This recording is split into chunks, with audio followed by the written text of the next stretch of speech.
திரையுலகில் கொடிகட்டி பறக்கும் நடிகர் தனுஷ் தங்களுடைய மகன் என்று சொந்தம் கொண்டாடி வரும் திருபுவனம் தம்பதியினர் பரபரப்பை ஏற்படுத்தியுள்ளனர்.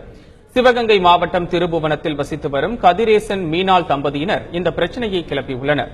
சிவகங்கை அரசு போக்குவரத்து பணிமனையில் டைம் கீப்பராக பணிபுரிந்து வரும் கதிரேசனுக்கு கடந்த 1985 பிறந்த கலையரசன் +1 படிக்கும் பொழுது தங்களை விட்டு பிரிந்து சென்றதாகவும், தனுஷ் என்ற பெயரை மாற்றிக்கொண்டு நடிகராக மாறியதாகவும், இதுவரை தங்களை வந்து பார்க்கவில்லை என்றும் கதிரேசன் தெரிவித்துள்ளார்.